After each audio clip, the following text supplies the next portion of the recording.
அண்ணா வந்து 1943ல் சந்திரோதயம்னு ஒரு நாடகம் எழுதினார். நாடகம் எழுதி அது காஞ்சிபுரத்தில் அவரே நடித்தார். ஆனால் அந்த நாடகம் வெற்றி அடையல. சரி, காஞ்சிபுரத்தில் போட வேணாம், அதை ஈரோட்டில் போடுவோம் அப்படின்னு சொல்லிட்டு இப்போ ஈவே தலைமையில் ஈரோட்டில் போட்டார். அப்போவுமே சக்ஸஸ் ஆகலை. அது ஒன்றும் பெரிய வெற்றிகரமான நாடகம் இல்லை.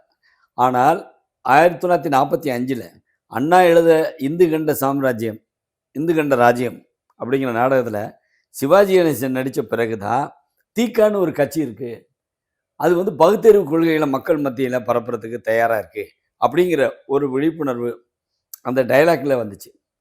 அப்புறம் அவர் 90 பக்க வசனங்களை ஒரு சில மணி நேரங்களே மனப்பாடம் பண்ணி பேசுனது தான் அதில் இருக்கிற ஹைலைட். ஏன்னா அதில் ஏற்கனவே நடிக்கிறதுக்கு எம்ஜிஆரை தான் டிசைட் பண்ணியிருந்தாங்க.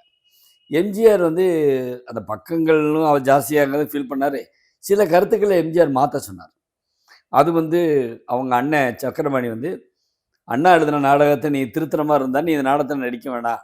அப்போ எம்ஜிஆர் வந்து காங்கிரஸ் இல்லை, இந்த migration of actors and actors எல்லாமே சினிமா ஃபீல்டும் சரி, ட்ராமா ஃபீல்டு நடந்து சுதந்திர போராட்டம் நடந்து முடிஞ்ச பிறகு இந்த பக்கம் அந்த பக்கம் போக ஆரம்பித்தாங்க.